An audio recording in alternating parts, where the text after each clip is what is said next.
শান্তিতে থাকতে চান, তাহলে আপনার টাকা পয়সা বেশি দরকার হবে। যত টাকা পয়সা থাকবে তত আপনি হ্যাপি হবেন। আসলে বিষয়টা কিন্তু এমন না। মানুষের দরকার আপনার, আপনি সমাজের যেই স্তরে আছেন, কেউ মধ্যবিত্ত, কেউ নিম্ন মধ্যবিত্ত, কেউ বড়লোক, ওই স্ট্যাটাসটা বজায় রাখার জন্য আপনার যে টাকা পয়সাটা দরকার, ওই টাকা পয়সাটা যদি আপনি কাজ করা ছাড়াই যদি প্রতি মাসে আপনার কাছে আসে, এটাই হচ্ছে আপনার অর্থনৈতিক স্বাধীনতা।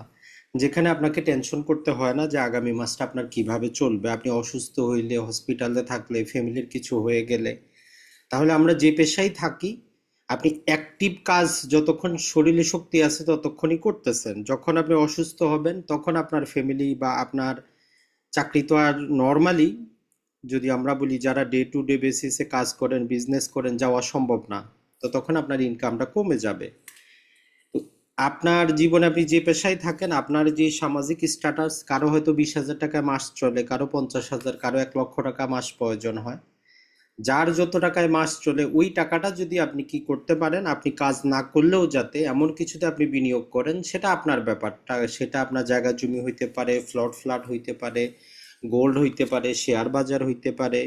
সহজ কথা হচ্ছে, আপনার জীবন ধারণের জন্য যে খরচটা দরকার, এটা যদি আপনি নিজে কাজ করা ছাড়া আসে, তাহলে আপনি দেশ, জাতি, সমাজের জন্য কিছু করতে পারবেন, পড়াশোনা করতে পারবেন, ভবিষ্যতে কিছু করতে পারবেন। কিন্তু আমাদের সমস্যা হচ্ছে ম্যাক্সিমামই 100-র মধ্যে 80 জনই, আমাদের যে যত বড় ইঞ্জিনিয়ারই হই, যে যত বড় লয়ারই হন, তার ইনকামের পিছনে তার জীবনটা চলে যায়। তো এই জন্য ক্রিয়েটিভ কিছু চিন্তা করা তার পক্ষে কিন্তু সম্ভব হয় না। তো আজকের ওভারভিউটা থাকবে এখান থেকে। জাস্ট আপনি নিজেকে নিজে জিজ্ঞাসা করবেন, প্রশ্ন করবেন আপনার জন্য কোনটা সুইটেবল হয়। কারণ সবার ফ্যামিলি ব্যাকগ্রাউন্ড এক না, সবার পড়াশোনা এক না। তো এর জন্য আপনার পড়াশোনা, আপনার সামাজিক অবস্থা অনুযায়ী যেইটা আপনার কাছে সুইটেবল হয়, সেটার দিকে আপনি যাবেন।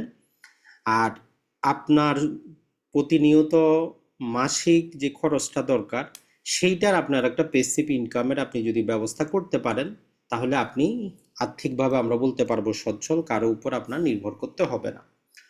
তো ওয়ান বাই ওয়ান তাহলে আমরা মোটামুটি শুরু করি। তো আসলে বিষয়গুলো আমরা জানি, কিন্তু আমরা জাস্ট চিন্তাটা করতে হবে একটু ভিন্নভাবে, তাহলেই হবে। আমরা আশেপাশে সবকিছু দেখি, সবকিছু জানি, কিন্তু থিঙ্কিংটা হচ্ছে সবার ভিন্ন। কারণ দেখুন, জাস্ট একটা যদি আমরা কথা বলি, যেমন ধরেন যে একজন রুগী যদি অসুস্থ হয়, রুগী পক্ষ চিন্তা করে তার একটা দুঃখের বিষয়, টাকা পয়সা খরচ হবে।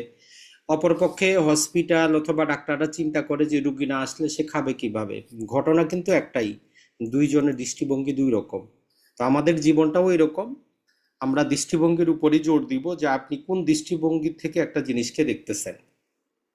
তাহলে সহজ কথা হচ্ছে, আপনার জীবনের প্রতিদিনের যে খরচ, এইটা যদি আপনি যতটুকু দরকার আপনার অ্যাক্টিভ কাজ করা ছাড়া, মানে আপনি চাকরিতে না গেলেও আপনার সমস্যা নেই, আপনি এমন একটা কিছু করছেন, চাকরি থেকে মাসে যে বেতন পাইতেন ওই বেতনটা আসতেছে।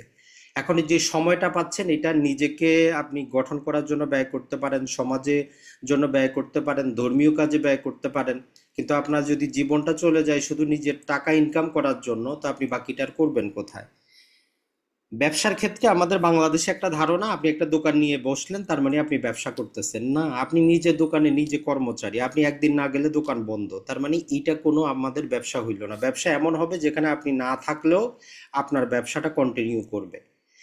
এক কথায় যদি আমরা বলি, আপনি যদি কোটিপতি হইতে চান, আপনাকে নিজে আপনার নিচে সাপোর্ট সিস্টেম তৈরি করতে হবে, আশেপাশে যারা আছে এদেরকে লাখপতি বানাইতে হবে, তবেই আপনি কোটিপতি হইতে পারবেন।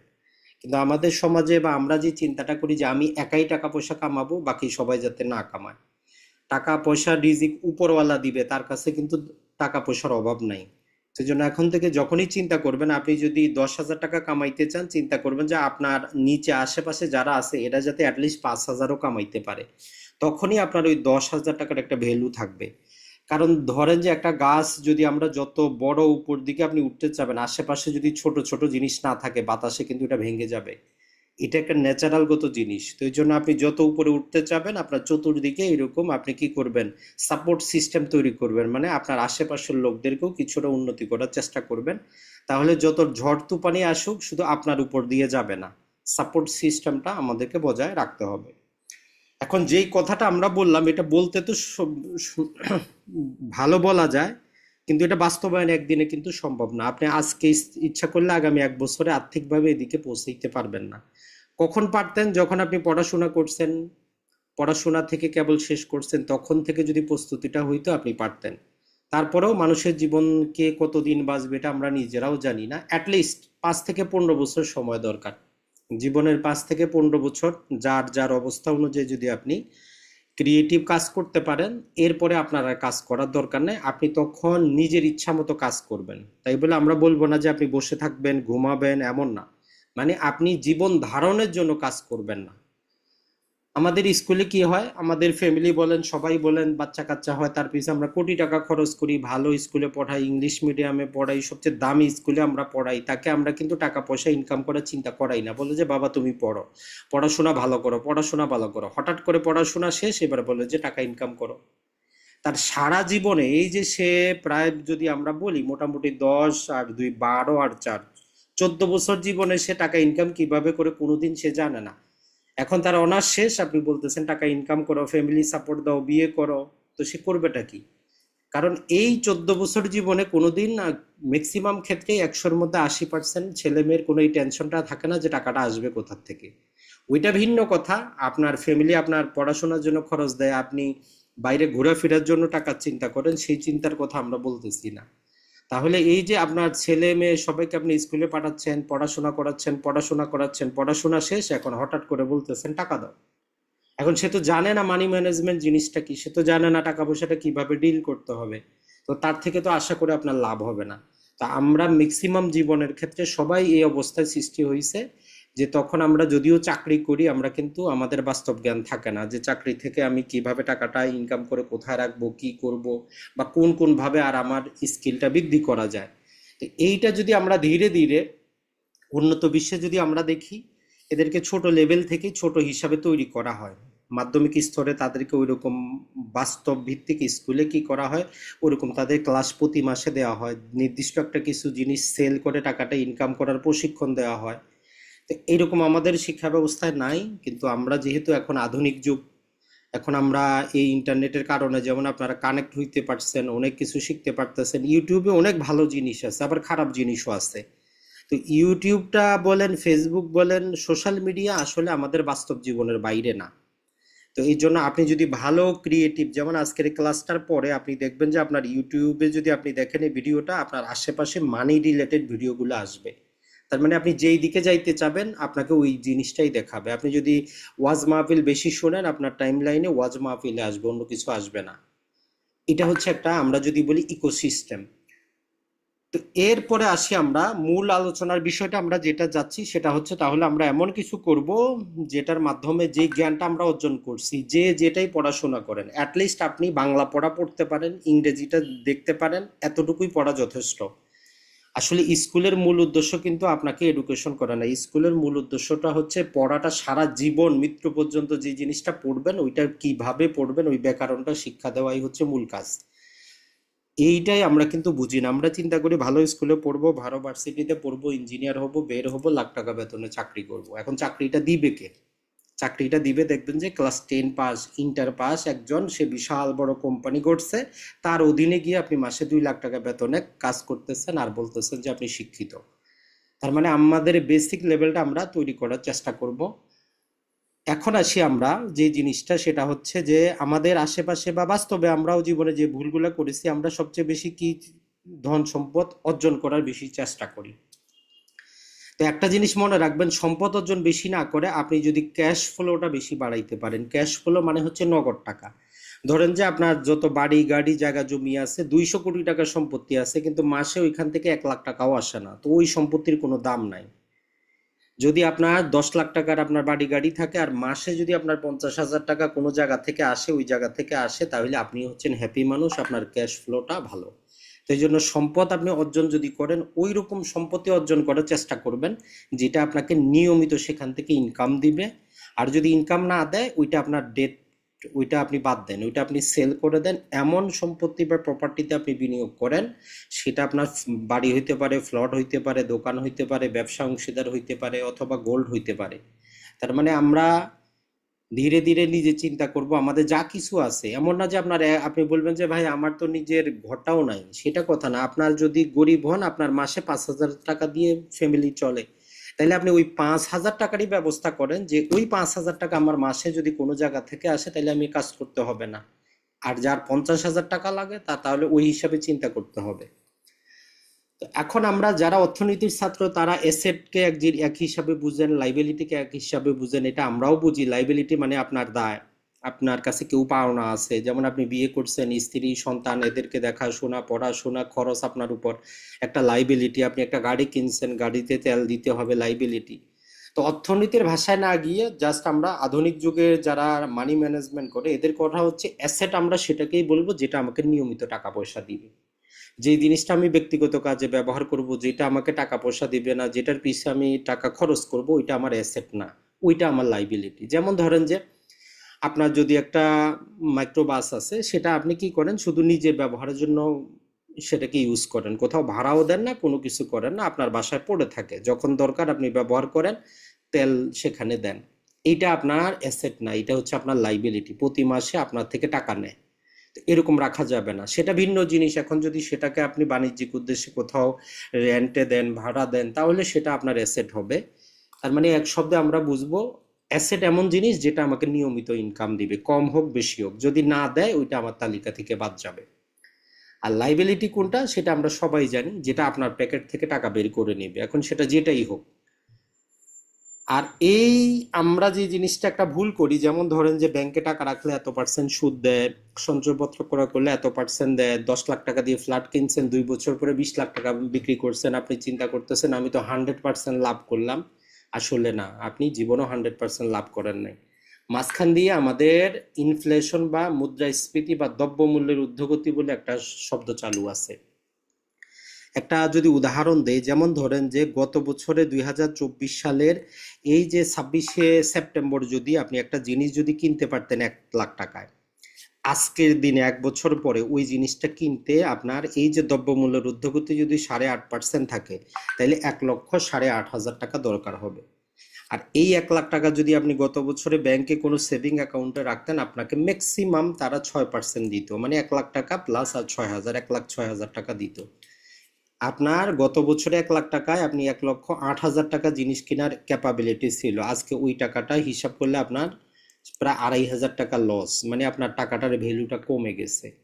তো এই জন্য আজকে থেকে যখনই আপনি কোনো লাভ হিসাব করবেন, ওইখান থেকে একটু তখন খোঁজ নিবেন যে মুদ্রাস্ফীতি কত আছে, ইনফ্লেশনটা কত, দ্রব্যমূল্যের ঊর্ধ্বগতি কত, ওইটা মাইনাস করে এবার চিন্তা করেন যে আমি লাভ করছি। তাহলে যদি আপনি 12% সুদ পান, মুনাফা পান, চিন্তা করবেন যে তখন তাইলে আপনি পাচ্ছেন কত, মাত্র 3.5% আপনি লাভ করতেছেন। বাকিটা আপনার লাভ না, বাকিটা হচ্ছে যে সমাজে চলতে গেলে, জীবনে বাঁচতে গেলে, যেমন অক্সিজেন, এই 8.5% সমাজে টিকতে গেলে আমাদেরকে অক্সিজেন দিচ্ছে। এই চিন্তাটা যদি আপনার থাকে, আপনি যে কোনো জায়গায় যদি 8.5%-এর নিচে, বা আজ থেকে 20 বছর পরে ভিডিও দেখলে যদি দ্রব্যমূল্যের ঊর্ধ্বগতি 30% হয়, তাহলে আপনাকে 40%-এ আপনি মুনাফা দেয় এমন বিনিয়োগ করতে হবে। তো এইটা মনে রাখবেন। এইটা যদি আপনি হিসাব না করেন, আপনার ওই যে সেভিং অ্যাকাউন্টে আপনি 6%, 4%-এ টাকা জমা রাখা, মানে নিজের টাকা নিজে আপনি একজনকে খরচ করার জন্য দিচ্ছেন, যে ভাই আমার টাকা বেশি আছে, আপনি এটা খরচ করেন। ব্যাংকে কোনো টাকা রাখা যাবে না, সেভিং অ্যাকাউন্টে। সহজ কথা, লেনদেন করতে হয়, আপনি কারেন্ট অ্যাকাউন্টে লেনদেন করেন, কোনো সমস্যা নেই, আপনার বিজনেস আছে।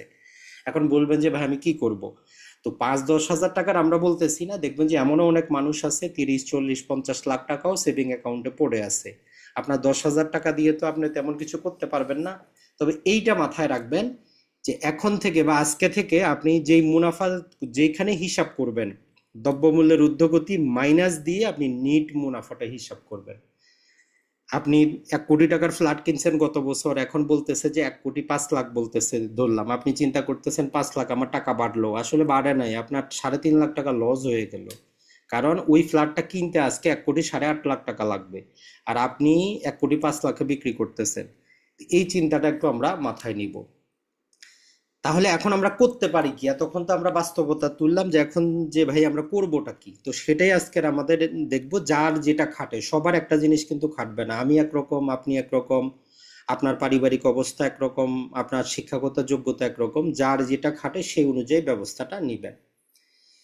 এইটার জন্য আমরা যে প্যাসিভ ইনকামের কথাটা বললাম, বাস্তবে সম্পত্তি বলতে আমরা বুঝি আমাদের জায়গা জমি দোকানপাট, এটাই আমরা বুঝি। তো এর বাইরেও কিছু প্রপার্টি আছে যারা আমরা, আপনি যদি কি করেন ব্যবসাপাতি করেন, আপনি আপনার ব্যবসার একটা লোগো রাখেন, আপনি যদি ব্যবসাপাতি করেন ব্যবসার একটা ভ্যালু থাকে, আপনি যদি কোনো কিছু লিখেন তার একটা ভ্যালু থাকে। তো এই জন্য যেমন ধরেন যে আমি কোনো কিছু লিখছি, আমাদের একটা বই আছে সাতকাহন, সেটা কপিরাইটকৃত। তো আমি কাজ করি বা না করি সেটা বিক্রি হইলে আমি কিছু একটা আমি মুনাফা পাবো। তো এটা আমি কাজ না করলেও আসবে। শেয়ার বাজারে তো বিনিয়োগ করা, নর্মালি আমাদের বাংলাদেশে আমরা শেয়ার বাজার শুনলে চিন্তা করি যে এটা তো একটা জুয়া খেলা, টাকা দিব টাকা লস হবে। তো সেটার ক্ষেত্রেও আমাদেরকে আগে বুঝতে হবে, মানুষ একটা কথা বললে এটা খারাপ এমন না, আপনাকে আগে বুঝতে হবে শেয়ার বাজার কিভাবে কাজ করে, তারপরে আপনি সিদ্ধান্ত নেবেন আপনি যাবেন কি যাবেন না। এরপরে সঞ্চয়পত্র আছে, বন্ড আছে, বিভিন্ন প্রকার অনলাইন ভিত্তিক কাজ আছে, যেইটা আপনার জন্য যায় আপনি সেটা করবেন পাশাপাশি। এখন আসি আমরা এই আলোচনার প্রথমে, যেহেতু আমাদের কোর্সের এটা শেষ ভিডিও, সেখানে ছিল আমাদের আসলে ভূমি এক্সপার্ট রিলেটেড। তো জমি এবং ফ্ল্যাট এই দুটার আমরা তুলনাটা দেখি, তারপরে আমরা মূল ক্লাসে যাব যে আপনি জমি কিনবেন না ফ্ল্যাট কিনবেন, কোনটাতে লাভ বেশি, যদি ক্রয় করতে চান কি করবেন। আর এটাও আপনার একটা পেসিভ ইনকাম হইতে পারে। অনেকেরই হয়তো টাকা আছে, চিন্তা করেন আমি যদি দুইটা ফ্ল্যাট নিয়ে রাখি বসুন্ধরায়, আমি প্রতি মাসে ভাড়া পাবো 40, 50, 70 হাজার টাকা করে ভাড়া পাবো। এক একটা ফ্ল্যাটের দাম আপনার 1,20,00,000, 1,50,00,000, এমনকি 2 কোটির উপরে আছে। তাহলে আপনি এই ভিডিওটা দেখার পর নিজেরটা নিজে সিদ্ধান্ত নেবেন আপনি জমি কিনবেন না ফ্ল্যাট কিনবেন। এখন জমি বা ফ্লট বলতে আমরা কি বুঝি, সমতল ভূমি বুঝি। তো নর্মালি পৃথিবীর যে যতটুকু ভূমি ফিক্সড, এটাকে আর বাড়ানো সম্ভব না, মানে সমতল ভূমিকে আর বাড়ানো সম্ভব না। তাহলে আমরা কি করি, আমরা ঊর্ধ্বমুখী বাড়াই, মানে হচ্ছে উপরের দিকে আমরা বিল্ডিং তৈরি করি, সেগুলোকে আমরা বিক্রি করি। নর্মালি আমরা বলি যে সেটা হচ্ছে আমার রিয়েল এস্টেট।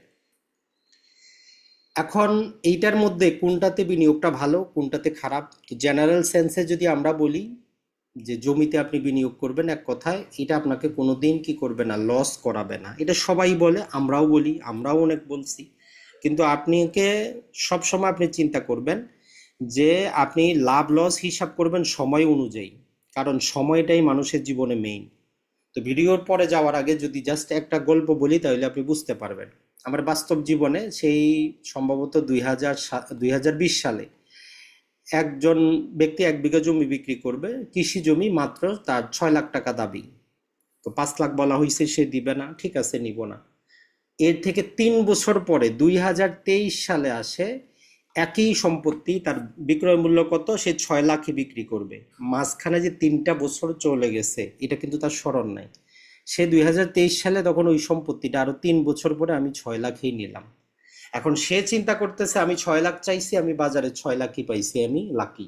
কিন্তু মাঝখানে যে 3টা বছর গেছে, এই সময়টা যে একটা দাম আছে, এই সময় যে আশেপাশে জিনিসের দাম বাড়ছে, এটা কিন্তু তার মাথায় ঢুকে না। এখন যার মাথায় ঢুকে সে লাভবান, যার মাথায় ঢুকে না তার কিছু করার নাই। তো এই জন্য আমাদের জীবনে আমরা একরোখা হইতে পারবো না, বুঝবেন, মনে রাখবেন একটা জিনিস, জীবন কখনো সরল লেখায় চলে না। আপনাকে জীবনের মোড়ে মোড়ে কি করতে হবে, জীবনের পথটা চেঞ্জ করতে হবে অবস্থা অনুযায়ী।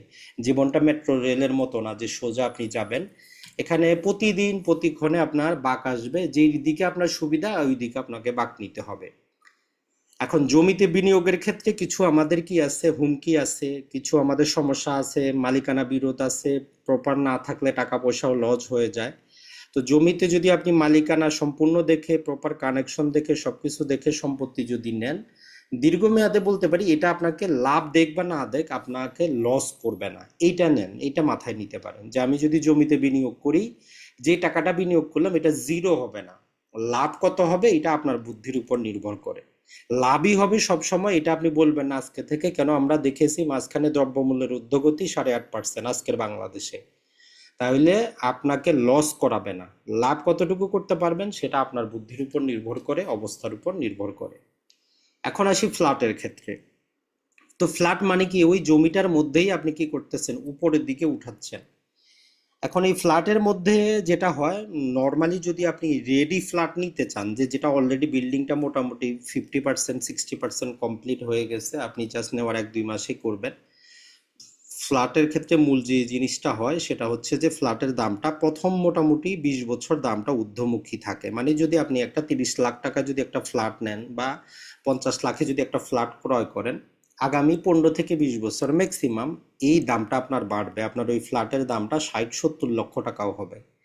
এরপরে আপনার দামটা স্থগিত হবে, মানে স্থির থাকবে, আর বাড়বে না। তখন না এই দামটা কমতে শুরু করবে।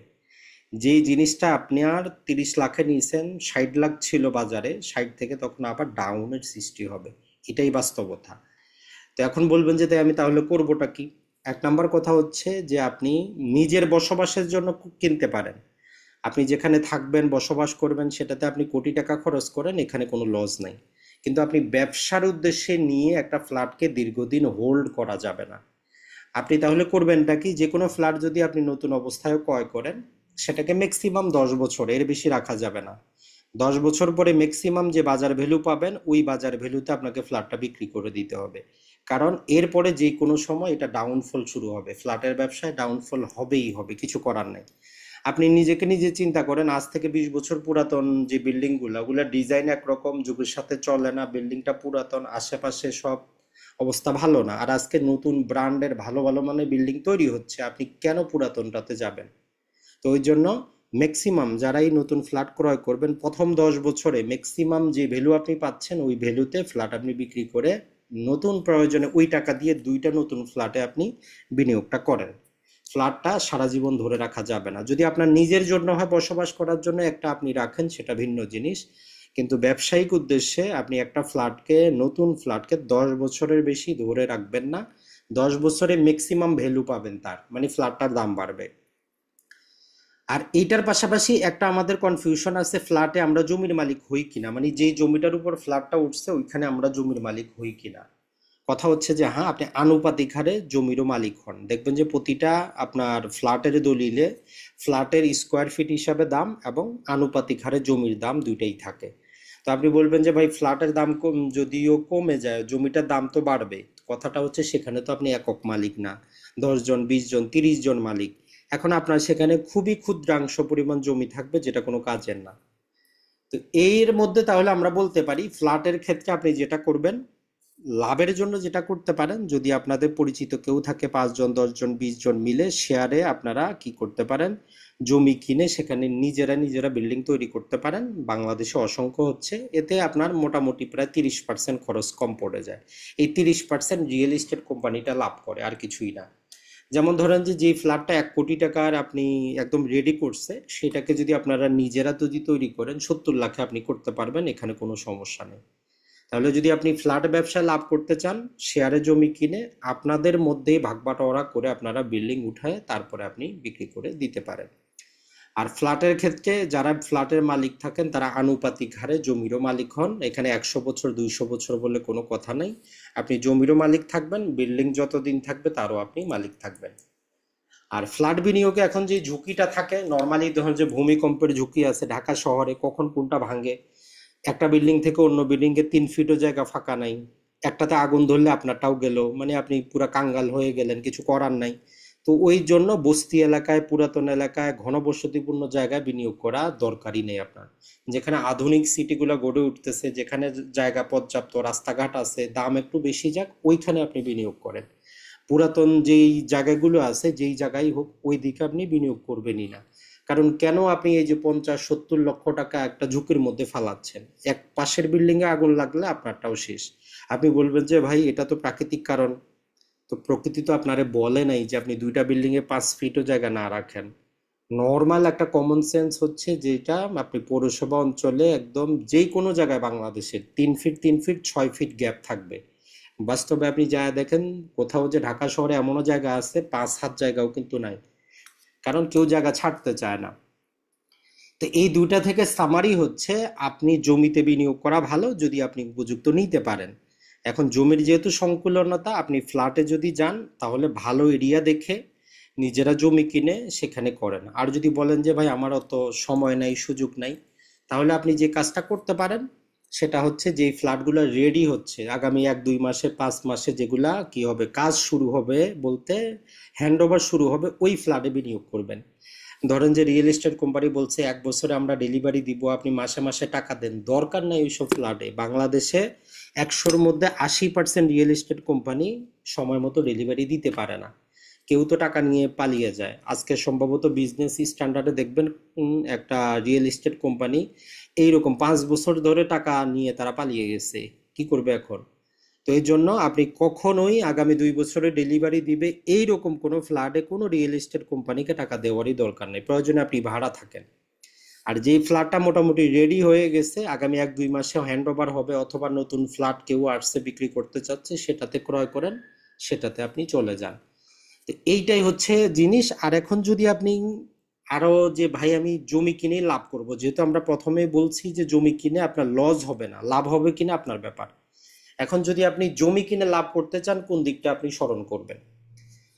এর মধ্যে হচ্ছে যে গ্রামে আপনি কৃষি জমি কিনবেন যদি সম্ভব হয়, তবে ভিতরে না। মনে রাখবেন, জমি কিনলে লাভ হয় না, ওই জন্যই বলছি যে লস না হোক, লাভ হয় না। যাতে আপনি যে জমিটা কিনতেছেন ওই কৃষি জমিতে যাওয়ার যাতে রাস্তা থাকে, তার মানে আশেপাশে ভিতরে ছোট রাস্তা হোক, 6 ফিট 10 ফিটের রাস্তা হোক, ওই রাস্তার পাশের অংশটা কিনবেন। না হলে আপনি কৃষি জমিতেও লস করবেন। তো এই জন্য গ্রামে জমি আপনি যেখানে কিনতে চান, ভিতরে কেনার দরকার নাই। যদি রাস্তা থাকে আপনি কিনেন, প্রয়োজনে 1 লাখ টাকা মার্কেট থেকে বেশি দিয়ে কিনেন, ওইটা আপনার 2 বছরে তার 3 গুণ পরিমাণ চলে আসবে। আর যেটা বলবো যে আমরা রিয়েল এস্টেট কোম্পানিগুলো থেকে ফ্লট ক্রয় করার ক্ষেত্রে একটু সাবধান থাকবেন। বাংলাদেশে সবচেয়ে প্রতারণা হয় এখানে, যে তারা জমি মূলত কিনে 1 বিঘা, আশেপাশে মানুষের জমিতে দেয় সাইনবোর্ড, আপনার থেকে নেয় টাকা, তারপরে তাদেরকে দিয়ে ধীরে ধীরে তারা এলাকাটা বর্ধিত করে। তো এই রকম আপনি অনেক ক্ষেত্রে কোনো কেউ দিবে না। আপনার জমি যদি আপনি বিক্রি না করেন, রিয়েল এস্টেট কোম্পানি কি জোর করে আপনার থেকে নিতে পারবে?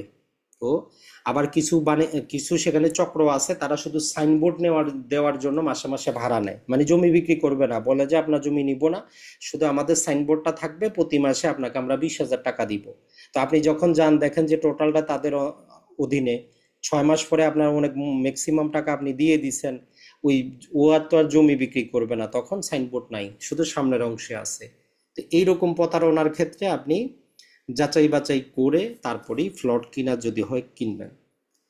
এখন জমি কিনে যদি লাভ করতে চান, সবচেয়ে বেস্ট হচ্ছে কমার্শিয়াল স্পেস কিনা। সেটা দোকান হইতে পারে, সেটা কোনো জায়গা হইতে পারে যেখানে বাণিজ্যিক আপনি কিছু করতে পারবেন। সবচেয়ে প্রফিটেবল যদি জমিতে কোনো কিছু আছে বাণিজ্যিক জিনিস। কারণ দেখবেন যে মাত্র আমরা যদি বলি 10 ফিট বাই 10 ফিট একটা বাণিজ্যিক দোকান 20 লক্ষ টাকা, 30 লক্ষ, 1 কোটি টাকা বিক্রি হয়। যেখানে এত বড় একটা ফ্ল্যাটের দাম 50 লাখ, সেখানে মাত্র এই যে 10 ফিট বাই 10 ফিট একটা দোকানের দামই হচ্ছে 1 কোটি। এটা আপনাকে লং রানেও বেনিফিট করবে। তো এর জন্য জমি কিনে যদি আপনি লাভবান হইতে চান, অল্প সময় বাণিজ্যিক স্পেস কিনবেন, এটা ছাড়া কিছু করার নেই। আর যদি আপনি ফ্ল্যাট ব্যবসায় লাভবান হইতে চান, বললাম রিয়েল এস্টেট কোম্পানি থেকে কিনে জীবনেও লাভবান হইতে পারবেন না। ওই জন্য রিয়েল এস্টেট কোম্পানির নাম ভুলে যান। প্রয়োজনে আপনারা 5 জন 10 জনে যারা একসাথে চাকরি করেন, ব্যবসা করেন, তারা টাকা জমিয়ে জমি কিনে নিজেরাই, বর্তমানে বাংলাদেশে অসংখ্য রিয়েল এস্টেট কোম্পানি আছে, এদেরকে আপনি টাকা দিলে তারা আপনাকে ধীরে ধীরে তৈরি করে দিবে। এটা আপনি করতে পারেন।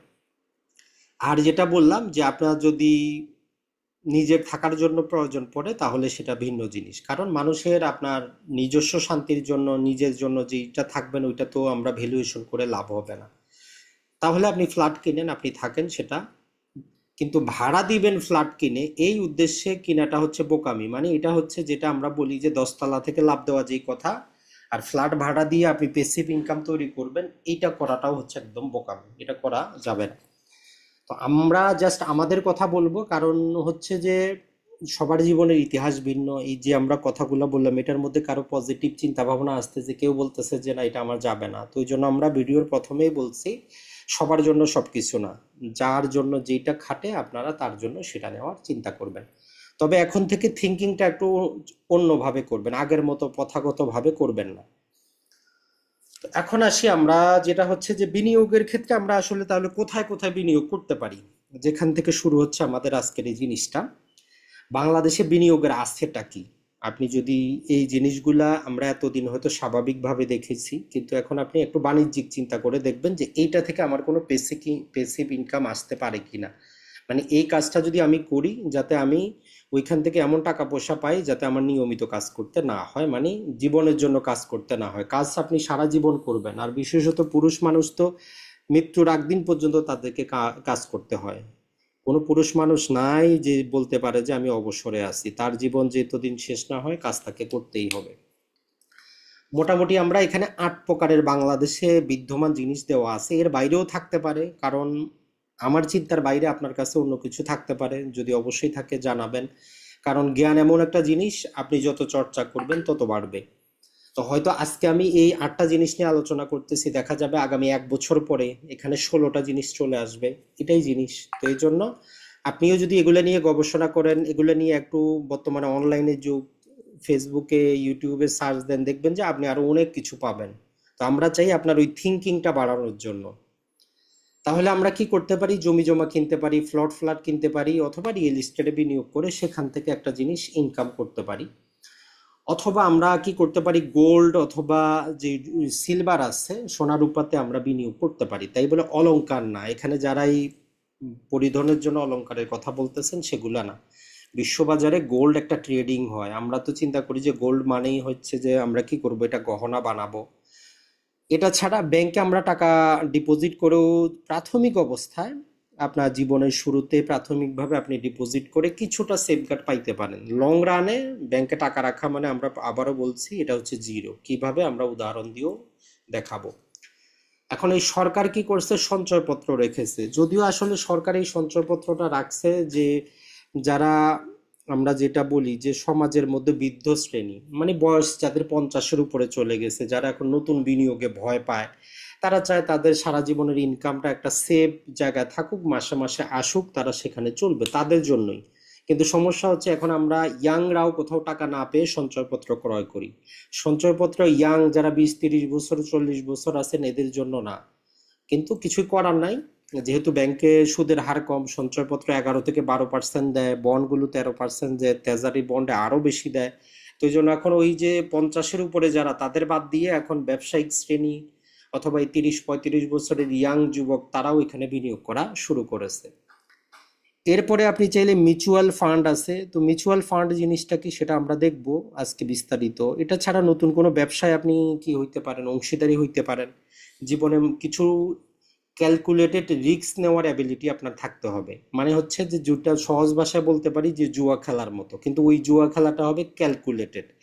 যেমন ধরেন যে আপনার মাসে ধরলাম 20,000 টাকা দিয়ে ফ্যামিলি চলে, আপনার কাছে 5,000 টাকা আছে, যেটা যদি আজকে মানি ব্যাগটা যদি হারিয়ে যায় আপনার কোনো সমস্যা নাই, কালকে আপনি স্বাভাবিক থাকতে পারবেন। ওই 5,000 টাকা আপনি জুয়া খেলতে পারেন। জুয়া খেলা মানে নতুন একটা জায়গায় আপনি বিনিয়োগ করে রিস্ক নিতে পারেন। যদি জিরো হয়তো হয়ে গেল, আপনার কোনো সমস্যা নাই, যেমন মানি ব্যাগটা হারিয়ে গেল। আর যদি সেটা যদি আপনার কাজে লাগে তাহলে তো আপনার চেঞ্জ হয়ে গেল। এরপরে আসি ইন্স্যুরেন্স বা বীমা। বাংলাদেশে বীমা শিল্পটা এমনভাবে গড়ে উঠেছে ব্যাংকের ডিপিএস এর মতো, তো বীমার কাজ কিন্তু এটা না। কিন্তু আমাদের বীমা শিল্পটা হয়েছে যে, এটা বলবো যে ব্যাংকের ডিপিএস এর মতো। কিন্তু বীমার মূল কাজ যেটা, আজকে আমরা দেখবো যে বীমাটা আসলে কেন ইন্ট্রোডিউস করা হয়েছে। আর সর্বশেষ আমরা দেখবো যে আসলে শেয়ার বাজার জিনিসটা কি। এখন এটার মধ্যে যেইটা আপনার ভালো লাগে, আপনি চাইলে ধীরে ধীরে আজকেই করতে হবে এমন না, আগামী 5 থেকে 10 বছরে আপনি ট্রাই করেন একটা পেসিভ ইনকাম সেখান থেকে আনার জন্য। যদি মাসে আপনার 50,000 টাকা আসে, আপনার একটা টেনশন থাকবে না যে আপনার ছেলে মেয়ে বাচ্চা এরা, আপনি যদি 1 মাস যদি অসুস্থ থাকেন, ইনকাম না করেন, কিভাবে চলবে। আর এই যে মানসিক শান্তিটা আপনাকে দিবে, এটার জন্য ব্যাকগ্রাউন্ডটা আজকে থেকে আপনাকে তৈরি করতে হবে। যদি তৈরি করতে পারেন আপনি সফল, না হলে আপনি ব্যর্থ। আর এর চাইতে দ্বিতীয় কোনো কথা নাই। যেমন ওই 2001 সালে যখন প্রেসিডেন্ট বুশ যখন কি করে, যে ওয়ার ডিক্লার করে, বলতেছে যে you are with me or against me, মধ্যপন্থা বলে কোনো পন্থা নেই, হয় আপনি আমার সাথে অথবা আপনি আমার বিরোধী, দুইটার একটা, হয় আপনি সফল না হলে ব্যর্থ, মধ্যপন্থা বলে কিছুই নাই। এখন তাহলে আমরা আসি কাজের জিনিসে, অনেক কথা বললাম। আসলে মাঝে মধ্যে যেটা হয়, এক এক জীবনের বা এক একজনের বাস্তব অভিজ্ঞতা এক এক রকম, কারো ভালো কারো মন্দ, কারো আবার ধরেন যে কেউ তাকে সাহায্য করার মতো লোক আছে, তো তার জন্য জীবনে অতটা কঠিন হয় না, সে স্বাভাবিকভাবেই জীবনটা কাটিয়ে দিতে পারে। তো আমরা নর্মালি বিনিয়োগ মানেই চিন্তা করি যে টাকা পয়সা লাভ আসবে, যে আমি কোথাও ইনভেস্ট করলাম, ওই ইনভেস্ট আমাকে কিছু প্রফিট দিবে। প্রফিট দিবে মানে মূল্য বৃদ্ধি পাবে, এটাই। যেমন জায়গা কিনলাম 1 লাখে, হবে 2 লাখ, আমি 1 লাখ লাভ পাবো, এটা আমাদের কমন চিন্তাধারা। কিন্তু আমরা ইনভেস্টমেন্ট শুধু টাকা পয়সা না, আপনার ব্যক্তিগত পার্সোনাল ক্যাপাসিটিতেও আপনাকে ইনভেস্ট করতে হবে। আপনার নিজের শরীরের গতভাবে যে যেই ব্যবসাপাতি করতেছেন সেখানে স্কিল ডেভেলপ করতে হবে। যেই আপনি চাকরি করতেছেন সেই চাকরিতে আপনাকে প্রতিনিয়ত পড়াশোনা করে স্কিলটা বাড়াইতে হবে, ওইটাতেও বিনিয়োগ। বিনিয়োগ মানে আমরা চিন্তা করি ব্যাংকে টাকা রাখবো, শেয়ার বাজারে রাখবো, এটা বিনিয়োগ, এটা না। আপনি যে বড়লোক হইতে চাচ্ছেন, আগে নিজের প্রতি বিনিয়োগ করেন, নিজের শারীরিক স্বাস্থ্যের দিকে আপনার বিনিয়োগ করেন, নিজের স্কিলের দিকে বিনিয়োগ করেন। তো এই বিনিয়োগটাও আপনার কিন্তু একটা বিনিয়োগ। তো বিনিয়োগ মানে যে শুধু টাকা পয়সা বিনিয়োগ এমন না। যেমন আমরা যারা মুসলিম আমরা সবাই জানি কি রিজিক মানে, যে কোরআনেও দেওয়া আছে যে রিজিক মানে শুধু টাকা পয়সা না। আপনার ছেলে মেয়ে, আপনি ভালো আছেন, সুস্থ আছেন, মানসিক টেনশন নাই, চলতে ফিরতে পারছেন, এটাও আপনার একটা রিজিক। তো বিনিয়োগটাও সেম একই রকম। বিনিয়োগ মানে শুধু টাকা পয়সা বিনিয়োগ না, বিনিয়োগ আপনার নিজের প্রতিও হতে হবে। আর আজকে থেকে যেখানেই আপনি বিনিয়োগ করবেন রিটার্নটা আপনি হিসাব করবেন ওই যে মুদ্রাস্ফীতি বাদ দিয়ে। তাহলে আপনার চিন্তাধারাটা ওই রকম হবে যে আমি যদি, কেউ যদি বলে আমি 10% দিব, তার মানে সে দিচ্ছে আপনাকে 2%। আর এই যে 8.5% বললাম, এটা সব সময় থাকে না, কখনো 8% হয়, কখনো 7% হয়, কখনো 10% হয়। ওইটা আপনি আপ টু ডেট থাকবেন। আজ থেকে 5 বছর পরেও যখন বিনিয়োগ করবেন চিন্তা করবেন যে অ্যাভারেজে কত। এখন গত 20 বছরের বাংলাদেশে যদি আমরা দ্রব্যমূল্যের ঊর্ধ্বগতি দেখি, অন অ্যাভারেজে 6%। তো আপনি 8% না নিলেও অ্যাটলিস্ট 6% গড়ে চিন্তা করেন যে সে 10% দিচ্ছে মানে 4% দিচ্ছে। আর 6% তো আপনার ওই পরিবেশের জন্যই চলে যাচ্ছে।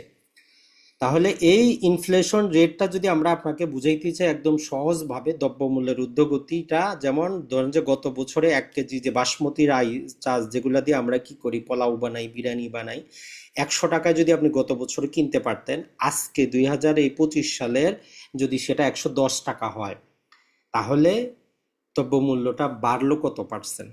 তাহলে কি হইলো, ওই যে 110 টাকা ছিল আজকে, আজকে 110 টাকা, গত বছর ছিল 100 টাকা, ভাগ দিব 100 দিকে, গুণন দিব 100 দিয়ে, তাহলে 10%। তাহলে গত বছরের তুলনায় এই বছরে দ্রব্যমূল্য বৃদ্ধি পাইছে 10%। আমরা বলতে পারি মুদ্রাস্ফীতি, টাকার মান অবমূল্যায়িত হয়েছে। মানে দ্রব্যমূল্য ঊর্ধ্ব মানে টাকার মান নিম্ন, এটাই হচ্ছে মূল খেলা। একটা যদি বাড়ে আরেকটা কমবে, দুইটা হচ্ছে পরস্পরের শত্রু। তাহলে এখন থেকে আপনি যেই জায়গার মধ্যেও যদি বিনিয়োগ করে কোথাও বিক্রি করতেছেন, বিক্রি করার আগে ওই দ্রব্যমূল্যের ঊর্ধ্বগতিটা হিসাব করে আপনি দাম বলবেন। কারণ ধরেন যে 20 শতক জায়গা আপনি 1 কোটি টাকা দিয়ে 2024 সালে ক্রয় করছেন, এখন আজকে আপনি যদি বিক্রি করতে চান, প্রথমে আগে 1 বছরে আপনার কত টাকা স্বাভাবিকভাবে অবমূল্যায়িত হইলো ওইটা বাদ দিয়ে লাভ হিসাব করে দরদাম করবেন আপনি। তাহলে এই আজকে যদি আপনি 1.5 কোটি টাকা যদি এটা বিক্রি করতে চান, তাহলে আপনি কি ওই 50 লাখ টাকা আপনার লাভ হইলো, তো সেখান থেকে 10% বাদ দেন, তাইলে আপনি প্রকৃত পাইলেন 40 লাখ টাকা।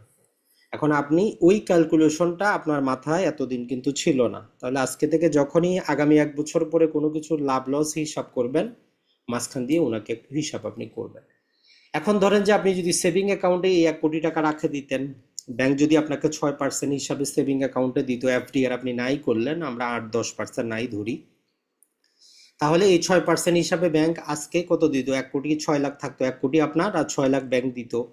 আর এই দ্রব্যমূল্যের ঊর্ধ্বগতি হচ্ছে কত? 10%। তার মানে আপনার কি হইলো, লস হয়ে গেল 4 লাখ টাকা।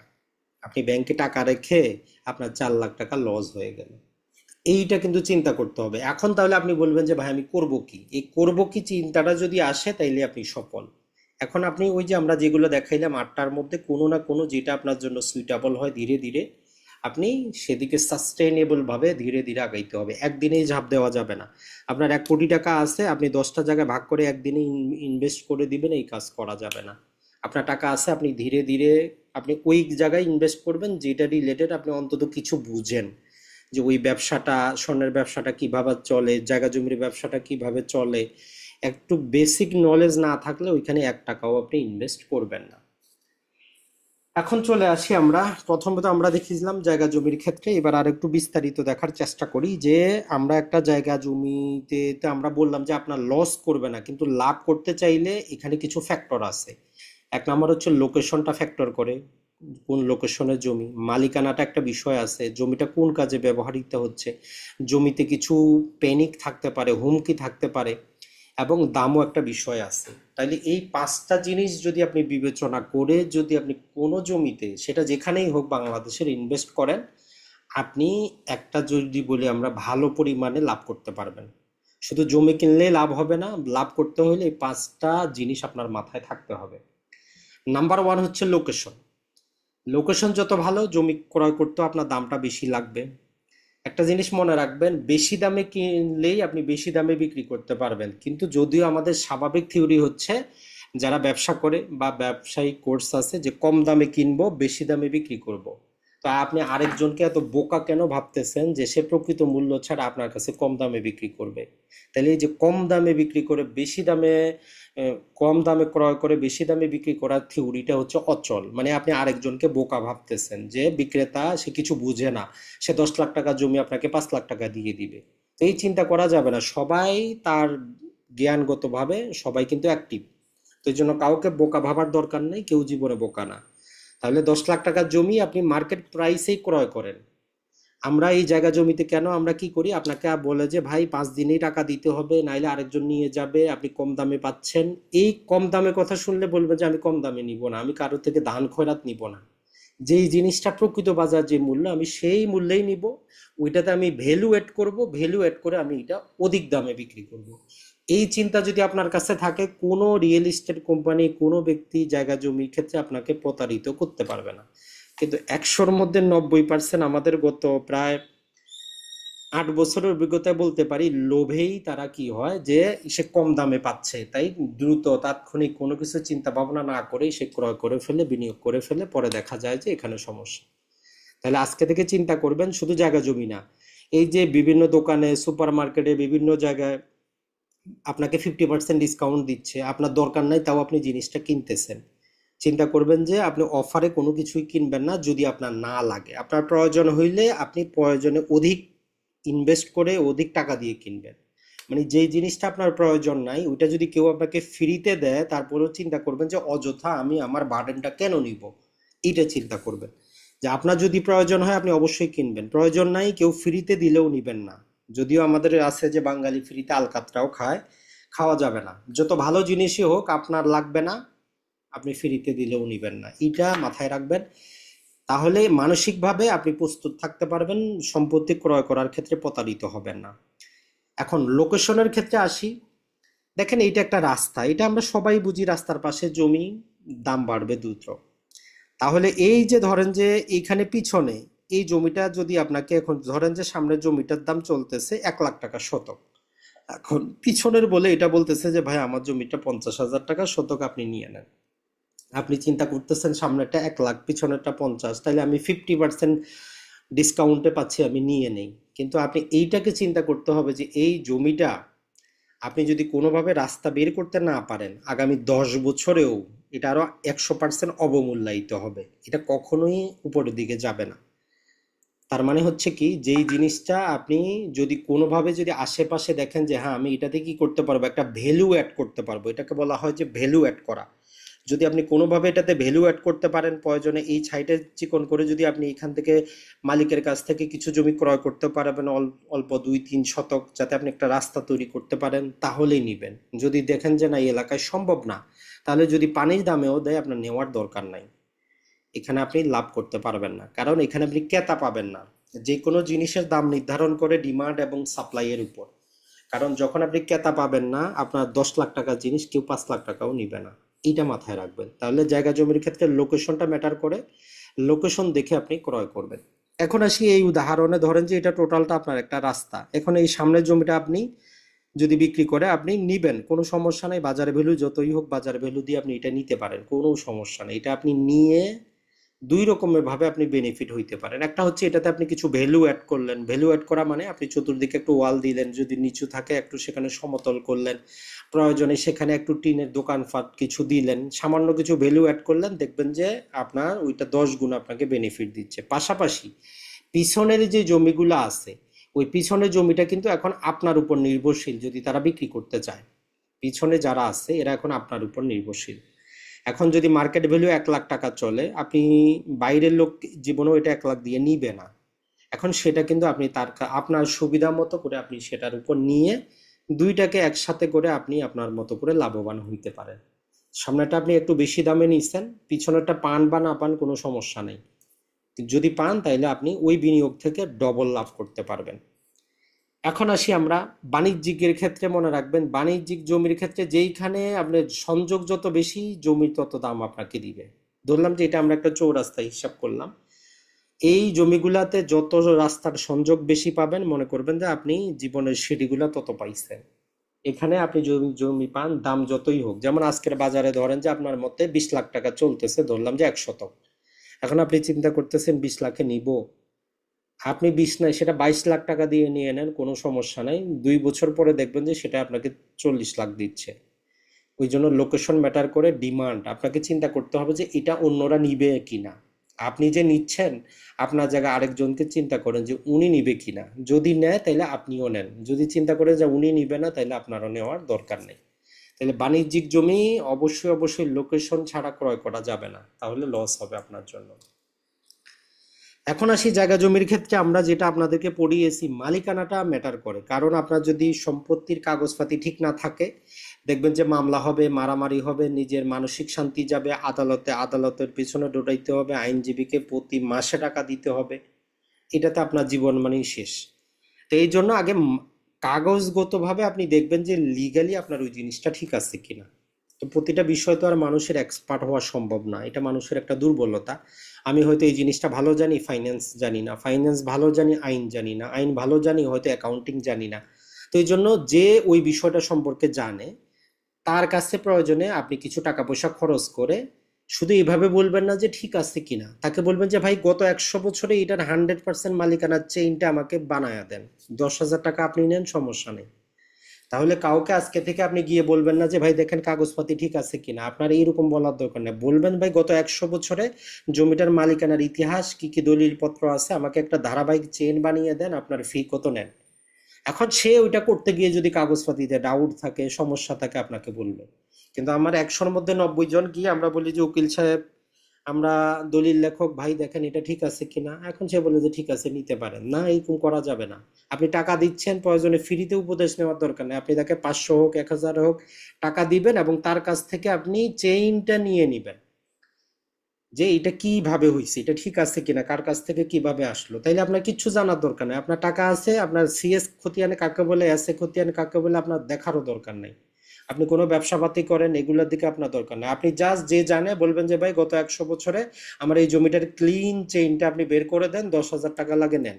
সহজ কথা, একদম সমাধান। আর যদি একটু বুঝতে চান, তাহলে এই যে সিএস খতিয়ানটা হয়েছে আজকে থেকে 1-150 বছর আগে, সেখান থেকে মালিকানাটা কিভাবে আসলো। মানে যেমন ধরেন যে আপনার পরদাদা থেকে আপনার দাদা আসছে, আপনার দাদা থেকে আপনার বাবা, আপনার বাবা থেকে আপনি, এই যে একটা চেইন, এই চেইনটা ঠিক আছে কিনা, এইটাই হচ্ছে দেখার বিষয়। এখন চেইন যদি ঠিক না থাকে, যেমন কক্সবাজারে এমপি ছিল বদি সাহেব, এখন তার নাকি একটা জারজ সন্তান আছে, সে আদালতে মামলাও করছে, পিতৃত্ব দাবি করে, আদালত রিজেক্ট করছে, তার মানে তার চেইনটা ঠিক নাই। তো এইরকম জমির ক্ষেত্রে আপনাকে দেখতে হবে যে কি আমার চেইনটা ঠিক আছে কিনা, আমি জায়গা জমি বুঝি বা না বুঝি, যাকে দ্বারা আমি করাবো তার কাছ থেকে এটা বুঝবো যে আমার 100 বছরের মালিকানা ঠিক আছে কিনা, মানে গত 100 বছর আগে যারা এই জমিতে ছিল তাদের কাছ থেকে লিগালি জমিটা ট্রান্সফার হয়ে হয়ে আমার কাছে আসবে কিনা। কারণ জমিটা আরো পরবর্তী 100 বছর থাকবে, আপনার নাতি পুতি নিম্নবর্তীর দিকে যাবে। তো যদি এখন ভেজাল থাকে, পরবর্তীতে ভেজাল আসবে। আইনগতভাবে না হইলেও যখন যিনি রাজনৈতিক ক্ষমতায় আসবে, তো উনি কি করবে, ওইখানে তখন ক্ষমতাটা খাটাবে। আজকে হয়তো আপনার গায়ের জোর আছে, 10 বছর পরে নাও থাকতে পারে, কিন্তু যদি আপনার কাগজের জোর থাকে, দলিলের জোর থাকে, তাইলে বাংলাদেশের প্রধানমন্ত্রী এমনকি প্রেসিডেন্ট আইসাও আপনার সাথে পারবে না, কিচ্ছু করার নাই। আরেকটা উদাহরণ দেই, যেমন ধরেন যে এই যে আমাদের সড়ক এবং জনপথ বিভাগ আছে, এদের যে জায়গা জমি আছে, দেখবেন যে এরা জমি অধিগ্রহণ করা আছে, এর বাইরে 1 ইঞ্চি জমি আপনার সে নিতে পারে না। নিতে হইলে তাকে প্রপারলি আপনার কাছ থেকে অ্যাকুজিশন করতে হবে, অথবা সমঝোতায় কিনতে হবে। কখন পাবে, যখন আপনি আপনার নিজস্ব জমিতে থাকবেন আর সড়ক বিভাগ তার জমিতে থাকবে। আমাদের অঞ্চলে এরকম সম্পূর্ণ বাজারের মধ্যে এমন হয়েছে যে একজন পার্টির জন্য রাস্তাটাকে টোটালটাকে চেঞ্জ করতে হয়েছে, বাঁকা করতে হয়েছে, কিছু করার নাই, সে তার জমি বিক্রি করবে না। সরকার অধিগ্রহণ করতে হলে স্পেশাল অধিগ্রহণ অ্যাকুজিশন করতে হয়, কিছু করার নাই। তো এই জন্য আপনি যদি লিগালি যদি আপনার জায়গাটা ঠিক রাখতে পারেন, বাংলাদেশে এমন কোনো শক্তি নাই যে আপনাকে ঠকাবে। সরকার অধিগ্রহণ করলে আপনারে টাকা দিবে, কোনো সমস্যা নেই, সেটা ভিন্ন জিনিস। কিন্তু অন্য কোনো আদালত, অন্য কেউ আপনাকে কি করতে পারবে না, ঠকাইতে পারবে না। তাহলে আপনার যত প্রকার খতিয়ানের কপি আছে সমস্ত খতিয়ানের কপিগুলো আপনি কি করবেন, সংগ্রহ করবেন, এগুলো পিডিএফ করে আপনার মোবাইলে রাখে দিবেন। যেহেতু পরবর্তী যুগে আমরা কি যাব, অনলাইনে দলিল খতিয়ান পাবো, তো কাগজপাতি আপনি পিডিএফ তৈরি করে রেখে দিবেন। যত দূর পাওয়া যায়, দলিল সবগুলা কিন্তু পাবেন না, যত দূর পাওয়া যায় সেগুলো কালেকশনে রাখবেন। প্রয়োজনে প্যান্টাগ্রাফ করে জমিটা নকশা মোতাবেক দখলটা ঠিক আছে কিনা সার্ভেয়ারের মাধ্যমে এটা যাচাই করবেন। আপনি এক এক ধরেন যে আপনি 10 লাখ টাকা বিনিয়োগ করতেছেন, তো এই জমিটা রেগুলার যাচাই করতে যদি আপনার 10,000 টাকা যায়, আপনার টেনশন তো নেওয়ার দরকার নাই। কারণটা হচ্ছে আপনি যখন পরবর্তীতে কারো কাছে হস্তান্তর করবেন, তাদেরকে আপনি দেখাইতে পারবেন যে 1 ইঞ্চিও কোনো খুঁত নাই, একদম এই কাগজপাতি নেন। তখন যিনি ক্রয় করবে তারও সাহসটা বাড়বে। সে 10 টাকার জমি আপনাকে 11 টাকা দিবে, ওই 11 টাকায় 1 টাকা তো আপনার খরচ, ঝামেলা তো আপনার নাই। এখন আসি যেটা হয় যে অনেক ক্ষেত্রে আমরা অপরিচিত জায়গায়ও যাই। ধরেন যে আপনি ঢাকায় থাকেন, এখন ঠাকুরগাঁও একটা জমির দাম কত, দালাল তো আপনাকে একটা বলবে। কক্সবাজারের জমির দাম কত আমি তো আর জানি না, এটা জানাও সম্ভব না। তো কিভাবে তাহলে আপনি নতুন একটা পরিবেশে গিয়ে, সেখানে নর্মাল নিয়ম হচ্ছে আপনি সেখানে 6 মাস থাকেন, আশেপাশে সবার সাথে কথা বলেন, 1-2টা জমি সেল করেন, তাইলে আপনি বুঝতে পারবেন যে জমির দাম কেমন চলতেছে।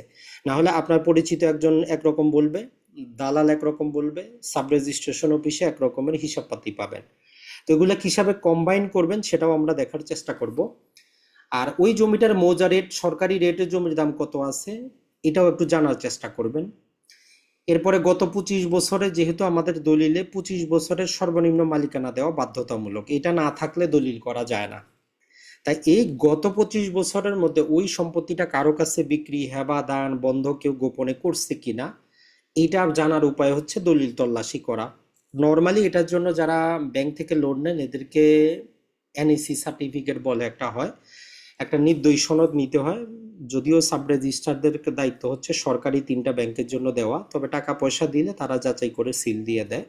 তো আপনি 25 বছরের মধ্যে দেখবেন যে এটা কারো কাছে গোপনে সে বিক্রি করছে কিনা। কারণ হচ্ছে যে বাংলাদেশের নিয়ম হচ্ছে জমি হস্তান্তর শুধু রেজিস্টার্ড দলিলের মাধ্যমেই হবে, কোনো আনরেজিস্টার্ড দলিলে বর্তমান 2025 সালে কোনো জমি হস্তান্তরিত হয় না। রেজিস্টার্ড দলিল ছাড়া মুখের কথার কোনো দাম নাই, এটা মনে রাখবেন। এটা ছাড়া আর যে কাজটা করবেন, সবকিছু ঠিক থাকলেও আপনার ভূমি অফিসের 2 নম্বর একটা বই আছে যেটাকে আমরা বলি যে মালিকের বই। ওইখানে কত টাকা খাজনাপাতি দেওয়া হয়েছে এবং ওই জমিটা বিক্রি হয়েছে কিনা। মাঝে মধ্যে এরকমও প্রতারণা ঘটে যে কাগজপাতি অনলাইনে সব ঠিক দেখাচ্ছে, 1 বছর পর্যন্ত কিন্তু আপনি আজকে যদি খাজনা দেন, আগামী 1 বছর অনলাইনে দেখাবে খাজনাপাতি ঠিক, খতিয়ান ঠিক, সব ঠিক। কিন্তু ধরেন যে আমি কালকে বিক্রি করে দিলাম, পরশুদিন আরেকজন ওইখান থেকে নামজারি করে জমি নিয়ে গেল, অনলাইনে কিন্তু চেঞ্জ হয় না। ম্যাক্সিমাম ক্ষেত্রে যারা প্রতারণা করে তারা করায় না, কারণ তাদের কাছে 1 বছরের সময় আছে, যখন নতুন বছর আসবে তখন তারা আপডেট করবে। আর 100% এখনো বাংলাদেশে কিছু হইলে বলে যে সার্ভার ডাউন। তো এই জন্য 2 নম্বর বইয়ে গিয়ে দেখবেন যে আসলে বাস্তবে বর্তমানে জমি আছে কিনা, অন্য কেউ তো কেটে নেয় নাই, এইটা আপনাকে যাচাই করতে হবে। আর রিয়েল এস্টেট কোম্পানিগুলোর ক্ষেত্রে এটা মনে রাখবেন, এটা আমাদের একটা পৃথক ভিডিও লম্বা চড়া ইউটিউবে আছে, দেখতে পারেন। তারপরে এতটুকু মনে রাখবেন, বাংলাদেশে প্রায় যদি আমরা বলি ভালো মানেরও 200-র উপরে রিয়েল এস্টেট কোম্পানি আছে। কিন্তু সমস্যাটা হচ্ছে যে অরিজিনালি ভালো যদি বলি 20টার মতো বড় বড় কোম্পানি আছে, বাকি সবগুলোই হচ্ছে 420। আপনাকে বলবে 1 বছরে ডেলিভারি দিব, 5 বছরেও দিবে না। বলবে জমির দাম 10 লাখ, পরে বলবে যে না এটা 20 লাখ ছাড়া হবে না। আপনাকে বলবে যে রাস্তার পাশেরটা দিচ্ছে, বরাদ্দপত্র দেখবেন যে পিছনেরটা, কিচ্ছু করার নাই, মামলা করে আরো টাকা খরচ। তো এই জন্য রিয়েল এস্টেট কোম্পানি শুনলেই প্রথমে দেখবেন যে এই কোম্পানিটা আসলে রিয়েল এস্টেট যে অ্যাসোসিয়েশন আছে, যেমন দলিল লেখক সমিতি, তারপরে স্বর্ণ ব্যবসায়ী সমিতি, ওই রিয়েল এস্টেট ব্যবসায়ীদেরও সমিতি আছে। এখন ওই সমিতিতে এত সহজে সদস্য হওয়া যায় না, বাৎসরিক ফি দিতে হয়, প্রথমবারে বড় পরিমাণ একটা টাকা দিতে হয়। তো এই ছোটখাটো কোম্পানিগুলো সেখানে যায় না। তো এই জন্য আপনি দেখবেন যে আপনি যার কাছ থেকে নিচ্ছেন সে রিহ্যাবের সদস্য কিনা, যদি থাকে তার কাছ থেকে তার কপি নিবেন। যদি রিহ্যাবের সদস্য হয় আপনি মোটামুটি 50% সন্তুষ্ট হইতে পারেন যে না কোম্পানিটা মোটামুটি ভালো, প্রতারণা করতে পারে কিন্তু মোটামুটি ভালো। এই ব্যাপারটার জন্যই আপনি কি করতে পারবেন, 50% কোম্পানিকে আইডেন্টিফাই করতে পারবেন। যখনই নাম শুনবেন তারা সদস্য না, বলবেন যে আপনি ফ্রিতে দিলেও আমি আপনার এখানে বিনিয়োগ করব না, সহজ কথা। এখন আসি আমরা, এই যত প্রকার কথা বললাম, যদি দেখেন যে কোথাও নিলাম সার্টিফিকেট আছে অথবা আদালতের মাধ্যমে জমিটা একবার বিক্রি হয়েছে, তাইলে এত মালিকানা চেইন আর দেখার দরকার নাই, ওই যে ডিক্রি থেকে পরবর্তী 1-2 বছর হইলেই চলবে। কারণ হচ্ছে একটা সম্পত্তি যখন নিলাম হয়, আইনগত কথা হচ্ছে পূর্ববর্তী যত ডিফেক্ট আছে, যত পাওনা আছে, যত আছে সবকিছু বাই ডিফল্ট আইনগতভাবে সেটাকে ধরে নেওয়া হয় যে এই সম্পত্তি আজকে থেকে সম্পূর্ণরূপে নিষ্কণ্ঠক। তো এই জন্য যখনই আপনি কোনো নিলাম সার্টিফিকেট পাবেন, ওই নিলাম সার্টিফিকেট থেকে পরবর্তী দেখলেই চলবে। কোনো আদালতের মাধ্যমে বিক্রি হয়েছে, আদালতের ডিক্রি থেকে পরবর্তী মালিকানা দেখলেই চলবে, আপনার উপরেরটার আইনগতভাবে দরকার নেই। এখন তারপরেও আপনি বাংলাদেশে যেটা হয়, যারা ব্যাংকে দেখবেন যে বিভিন্ন যারা ব্যাংকের যে বলবো বড় বড় ম্যানেজার আছেন, কর্তাবাবু আছেন, ম্যাক্সিমাম আইনজীবী হচ্ছে তাদের পরিচিতি। তারা কোয়ালিটির উপর তারা ব্যাংকের লয়ার রাখে না। এর মামা, এর খালু, এর পরিচিত, সে আইন জানুক বা না জানুক কোনো সমস্যা নেই। তার মানে হচ্ছে ব্যাংকের ম্যানেজারের পরিচিত, সে থাকবে ব্যাংকের লিগ্যাল অ্যাডভাইজার। তো ওই জন্য ব্যাংক যদি একটা প্রতিযোগিতা করতো যে সে ভালো মানের দেওয়ানি যে অ্যাডভোকেট আছে তাদের মাধ্যমে প্রতিবেদন নিবে, তাদের মাধ্যমে মতামত নিবে, তাহলে হইতো। এখন ওই প্রথাগতভাবে এটা চলে আসছে। তো এই জন্য যেটা হয় যে প্রচলিত তারা জাস্ট একটা দেখুক আর না দেখুক একটা আইনি মতামত দিয়ে দেয়। তো সেক্ষেত্রে দেখে যে বলে যে সিএস থেকে মালিকানা ঠিক নাই, তবে এটাতে ডাউট, এই সম্পত্তিটা ডিসিআর নাই, যেটা আইনগত কোনো দরকার নাই, নিলাম সার্টিফিকেট আছে তারপরও পূর্বের মালিকানা নিয়ে বলবে যেখানে ডিফেক্ট আছে। তো এইরকম করা যাবে না। তো এগুলো তো আর একদিনে সম্ভব না, এগুলো ধীরে ধীরে যখন আইনগুলো সম্পর্কে আমরা আরো চর্চা করব, বুঝতে পারবো, তাদেরকে যখন জিজ্ঞেস করব তখনই এই জিনিসটা যাবে। তাহলে এই যে লম্বা চওড়া এতক্ষণ আমরা দেখলাম যে দেখেন আসলে জায়গা জমি অনেক জটিল জিনিস, মানুষ যেটা বলে আসলেই জটিল।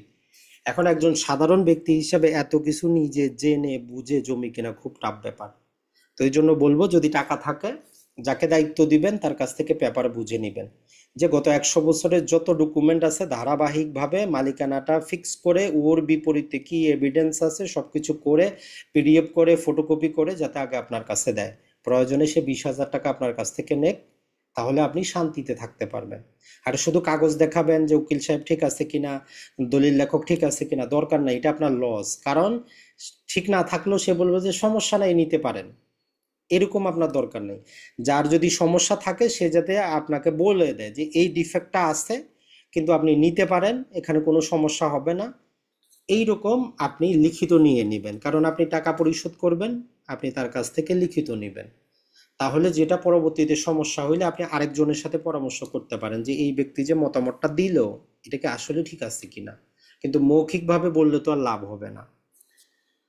এখন আসি আমরা যে জিনিসটা, সেটা হচ্ছে যে জমির ব্যবহারের ক্ষেত্রে।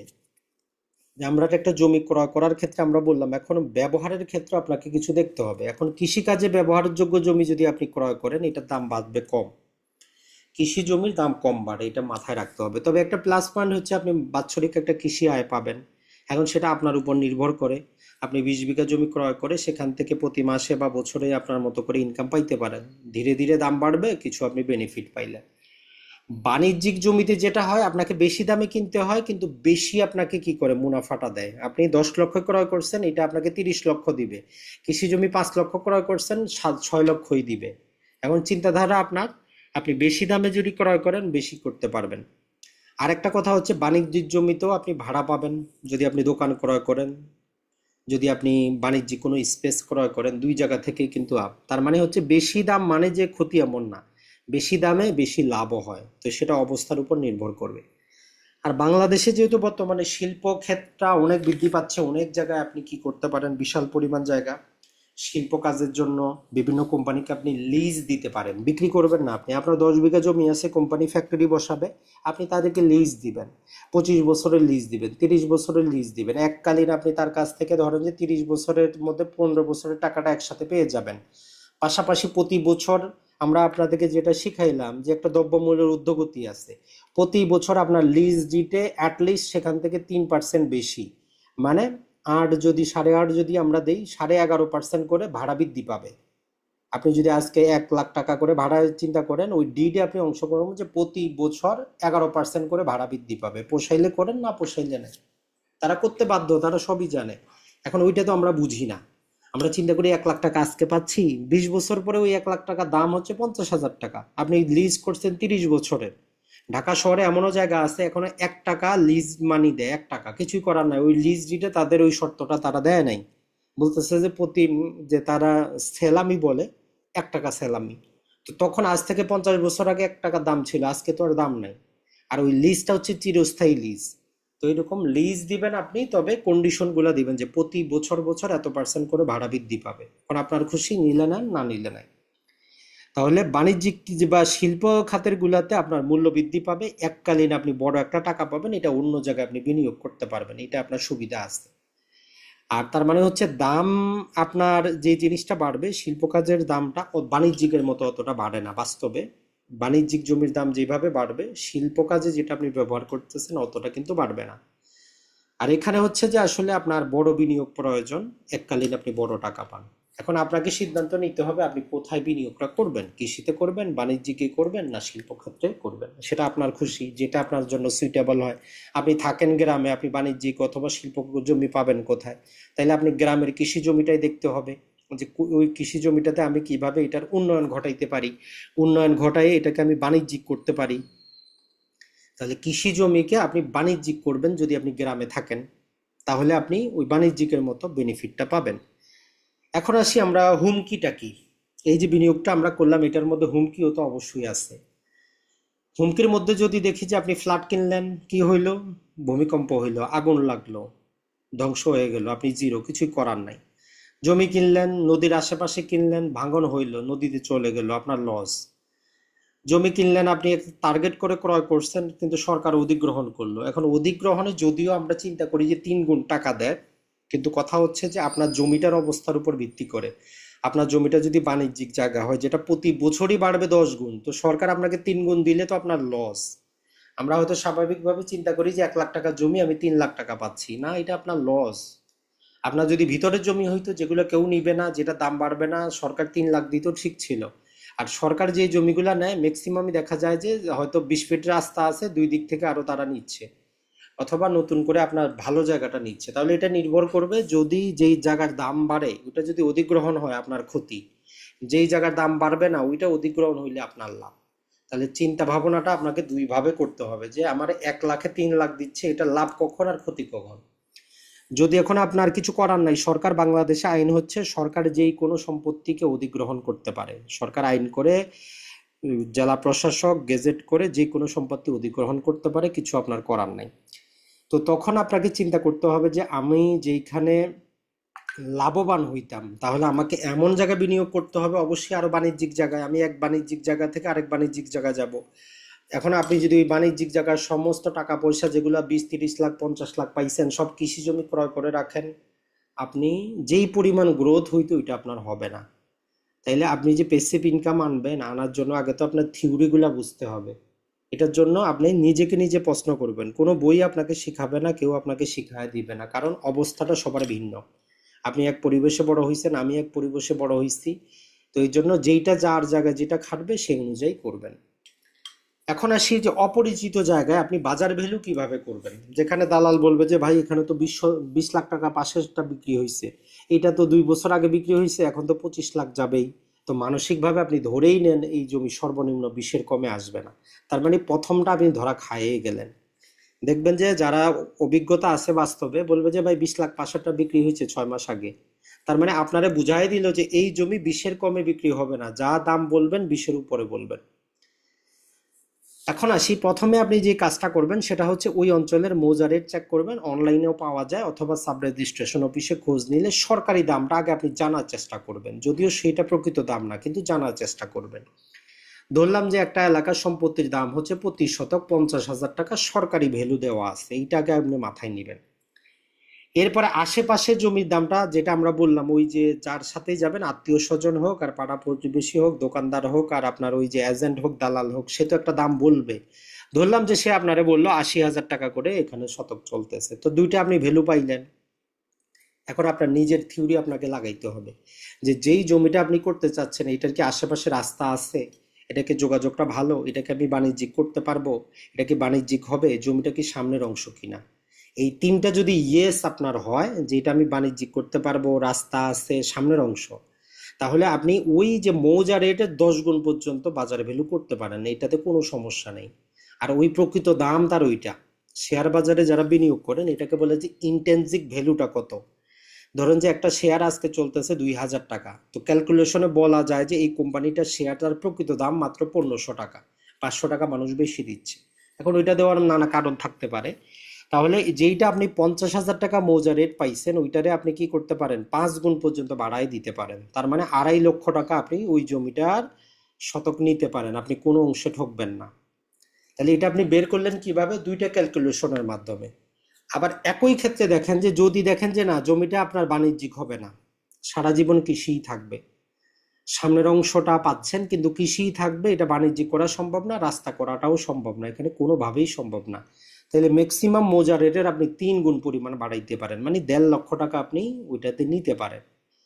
এখন আসি সর্বশেষ, যেটাতে রাস্তাঘাট কোনোদিনও হবে না, বাণিজ্যিকও হবে না, কান্দরের মাঝখানে, যেটা স্বাভাবিকভাবে ওই দ্রব্যমূল্যের ঊর্ধ্বগতি যে 6% 7% বাড়বে, জমির দামও ওইটা বাড়বে, তাইলে ওইটা 1 টাকাও বেশি দেওয়া যাবে না, পারলে মৌজারের যদি 50 থাকে বলতে হবে যে 30,000 টাকা ওই জমির দাম।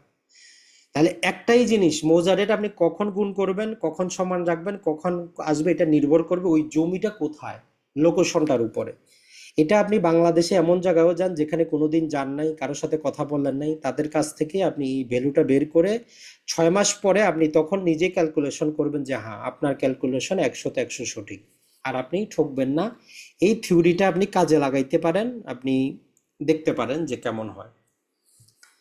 এখন চলে, এইটা ছিল আমাদের জায়গা জমি রিলেটেড জিনিসগুলো। তো মাঝে মধ্যে আসলে মানুষের একটা সাইকোলজি হচ্ছে 1 ঘন্টা লাগাতো যদি আমরা শুনি, পরে আর শুনতে মন চায় না। তো আমরা মোটামুটি 1 মিনিট বিরতি নিতে পারি, যদি আপনাদের কারো কোনো প্রশ্ন থাকে চাইলে বলতেও পারেন, তারপরে আমরা দ্বিতীয় অংশটা শুরু করব। আসলে বিভিন্ন প্রশিক্ষণ যেগুলো হয় টানা কন্টিনিউ করা যায় না, যদি কারো কোনো প্রশ্ন থাকে বলতে পারেন। জি, পারমিশন দেওয়া আছে, চাইলে প্রশ্ন চাইলে করতে পারেন। প্রশ্নটা হইলো, হ্যালো, বলেন। আমার প্রশ্ন হইলো 2005 সালের পরে যে 25 বছরের মালিকানা গাইতে গেছিল, 2005 সাল আগে কত বছরের মালিকানা গাওয়ার নিয়ম ছিল?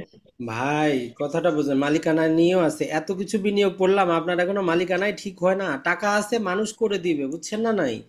আমরা আজকে হ্যাঁ, ক্লাসটি বুঝছি। করছি, আপনার চিন্তাধারা তো চেঞ্জ হয় নাই, এতক্ষণ তো 1 ঘন্টা তো আমার বেকার।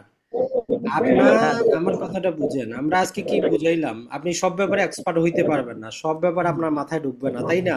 এটাই তো থিওরি। জি। যে হুম। যেটা জানে ওইটা বুঝবেন, এর সমস্যা নাই, ওইটা বলে দিব, টেনশন নাই, কিন্তু আপনার চিন্তাধারা আরো চেঞ্জ করতে হবে, বুঝছেন কি না? মানে বুঝতে ক্রিয়েটিভ পারছি না চিন্তা আমার নিয়ে আসতে হবে। জি। না না, বুঝতে পারছি আমার প্রশ্নটা ওই জায়গায় একটা আমার সমস্যা আর কি, এই যে ওই সম্বন্ধে প্রশ্ন করলাম আর কি আজকে। সমস্যা নাই, সমস্যা নাই, আপনি শোনেন, আপনি চিন্তা করতেছেন, আপনি এটা জানলে আপনার সমস্যার সমাধান হয়ে যাবে। এরকম হ্যাঁ সমস্যা হ্যাঁ। প্রতিদিন নতুন নতুন পাবেন। ঠিক আছে, আমরা বলবো, সমস্যা নাই ইনশাআল্লাহ। জি, বাকি। আসসালামু আলাইকুম স্যার। জি, বলেন। স্যার কেমন আছেন? জি, ভালো আছি, বলেন। স্যার আজকের পর তো আমাদের ক্লাস আর হবে না, তাই না? মোটামুটি শিডিউলভুক্ত 12টা, আজকেটা নিয়ে 12টা তো শেষ হচ্ছে। জি। আচ্ছা স্যার, আমাদের ক্লাসে যে পিডিএফ গুলো শেয়ার করতেন এগুলো কি এভাবেই করে থাকবেন, আপনি আমাকে ওই যে কম্পিউটার কম্পোজ। ভাইজান, ভাইজান, আপনাদের একটা কথা বলি, এই ছোটখাটো বিষয়ে হোয়াটসঅ্যাপে মেসেজ দিয়েন, আমরা জাস্ট একটা সিরিয়াস বিষয় নিয়ে আলোচনা করতেছি। আপনাদের সাথে তাহলে 1 ঘন্টা কথা বলাটাই আমাদের বেকার, কারো মন মানসিকতা বিন্দু মাত্র চেঞ্জ হয় নাই আপনাদের। আপনার যে সমস্যা, পিডিএফ পাবেন কিনা, গ্রুপে অ্যাড আছেন তো, সমস্যা নাই, পেয়ে যাবেন, ফরওয়ার্ড করে দিব। তো এই মূল্যবান সময়টা ওই ছোটখাটো বিষয় নেওয়ার জন্য তো আজকের ক্লাসটা না, ক্লাসটার হেডিংটাই কি ছিল, ফ্ল্যাটে বিনিয়োগ, তাই না? তা আপনাদের ওই বিষয়গুলো ওগুলো হোয়াটসঅ্যাপে তো করতে পারবেন, গ্রুপটা তো আছে নাকি? গ্রুপটা তো আছে। জি ভাই, বলেন, আউয়াল ভাই বলেন। হ্যাঁ, ওই আমার প্রশ্ন ছিল 5 সালের পরে যে 25 বছরের মালিকানা গায়, 5 সাল আগে কত বছরের নিয়ম ছিল ভাই মালিকানা থাক, গাওয়ার? আপনাদের আর প্রশ্ন করার সুযোগই দিলাম না, সরি ভাই, আপনাদের আসলে একজনেরও মন মানসিকতা চেঞ্জ হয় নাই। ঠিক আছে না, না থাক, পরে প্রশ্ন নিব, এখন আর নিব না, ক্লাস শেষে তারপরে আপনাদের প্রশ্ন নিব। আপনাদের বুঝাইতে পারলাম না, বাংলা ভাষা বুঝেন কিনা আমি সেটা বুঝি না আপনাদের, বাংলা ভাষা আপনারা বুঝেন কিনা আগে সেটা বলেন দেখি। আপনাদের 1 মিনিট, 1 মিনিট।